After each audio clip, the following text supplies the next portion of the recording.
Mesdames, Messieurs, bonjour. Je tenais tout d'abord à remercier les organisateurs du congrès du CDI de cette année, du 14 décembre, pour la journée du 14 décembre, et la confiance qu'ils m'ont fait en m'invitant à échanger avec eux et les participants sur le thème Vivre sa spasticité. Je vais vous donner, et Christophe Cadieux, mon fidèle accompagnateur, qui a la gentillesse d'être là ce soir pour faire la captation sonore, entre autres. Je vais vous donner donc lecture de mon propos du 14 décembre. En tant que personne vivant avec une paralysie cérébrale, il me semble être un beau sujet, car les conséquences de la spasticité sont au cœur de plusieurs disciplines, dont la rééducation. J'ai 36 ans aujourd'hui, et ma spasticité a toujours été importante. Depuis l'âge de 27 ans, les rétractions musculaires et ma spasticité entraînent de fortes douleurs. Afin de gérer cette spasticité, j'ai utilisé différentes techniques, opté pour une technique chirurgicale, une neurotomie des adducteurs, laquelle ne m'a pas malheureusement soulagé sur une longue période, puisqu'elle a une durée d'efficacité entre 12 et 18 mois. Sur le plan médicamenteux, j'ai pris du Valium, de la morphine, du baclofène et j'ai même essayé sur une courte période le CBD.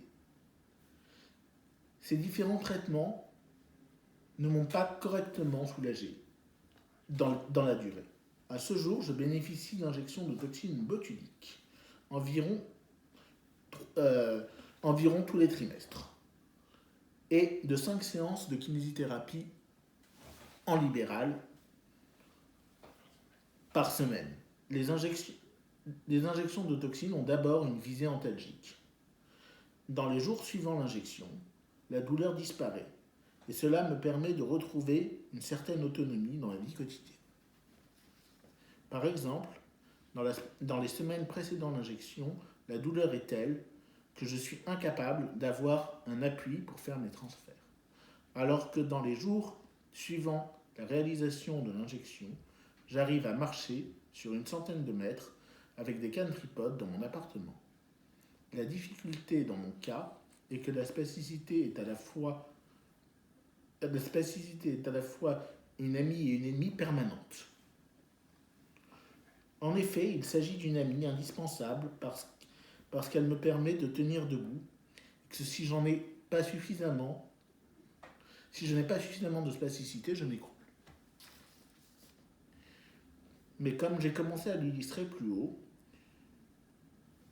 une ennemie, lorsqu'elle génère une douleur invalidante et entrave mes mouvements face à cette problématique, et pour garder la juste dose de spasticité, j'ai complété ma gestion. À cette fin, j'ai frappé à de nombreuses portes. J'ai interrogé aussi bien les organisations de soins que la science ou encore l'innovation. Les organisations de soins, pour moi, l'innovation a été de découvrir des techniques non médicamenteuses, parmi lesquelles l'auto-hypnose, les auto-étirements, l'hypnose pour décaler mes pensées, mes idées, mes pensées. Les auto-étirements pour gérer mon corps et donc être à l'écoute de mon ressenti. Par ces deux démarches, je prends soin de moi sans thérapeute. Je suis autonome. J'ai appris à autogérer mon handicap au quotidien. Il s'agit de compétences d'auto-soin que j'ai acquises au terme d'un long parcours et grâce à beaucoup de personnes. En effet, être patient ne s'apprend pas comme on apprend à être, par exemple, à devenir médecin, kinésithérapeute ou encore menuisier. Et pourtant, être patient est un métier que l'on découvre au fil des années, avec l'expérience, parfois rude, et grâce à une collaboration constante avec les professionnels de santé. J'aurais aimé être informé plus tôt sur les conséquences de ma spasticité, tout en tenant compte du niveau de connaissance et en fonction du moment où nous nous trouvions. Il me semble que pour une personne vivant avec une paralysie cérébrale, comme pour toute pathologie chronique, l'enjeu majeur est de bien se connaître, tant du point de vue de son fonctionnement physique qu'émotionnel. que de ses ressentis et ses ressentis.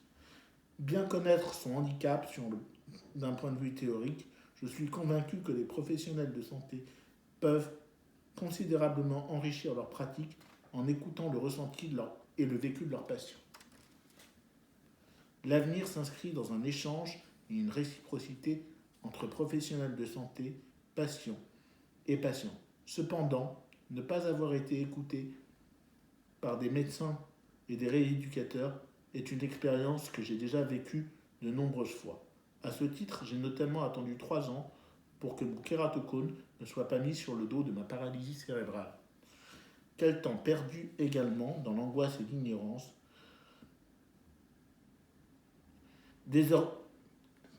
Désemparé, je me suis plié à diverses initiatives non consenties, sans explication de la part des médecins qui les imposaient et sans aucune discussion possible. Ainsi, j'ai fait un bilan psychiatrique, censé confirmer l'origine uniquement psychogène de mes douleurs. Néanmoins, cette analyse est venue affirmer que j'étais psychologiquement plutôt équilibré et que les douleurs que je ressentais avaient une origine biomédicale. La suggestion du fait que mes douleurs proviennent de mon esprit a été une expérience profondément traumatisante. Oui, la douleur, comme la spasticité, a une composante psychologique. Mais tout n'est pas à reporter uniquement sur cet aspect, puisque cela ne solutionne pas tout à lui seul. Faut-il le rappeler, la prise en charge de la douleur doit être pluridisciplinaire. Parallèlement à l'accompagnement des patients vivant avec spasticité est complexe. Évidemment, j'aimerais que les professionnels de santé aient des réponses sûres et précises à mes interrogations. Mais je salue la simplicité des professionnels qui avancent sur certains points en même temps que moi. Ma confiance en eux s'en trouve renforcée, parfois sans attendre toutes les réponses. Le premier apaisement vient d'un mot simple de thérapeutes qui me disent « Je ne sais pas, ou j'hésite à penser ceci ou cela sur votre douleur, qu'en pensez-vous »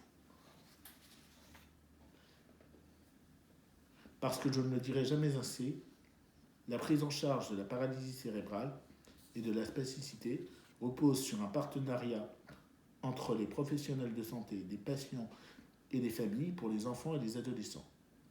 J'ai pu construire tout au long de ces années des partenariats plus ou moins fructueux avec des médecins de rééducation, des professionnels de la rééducation, kinés, orthophonistes, ostéopathes, orthoptistes.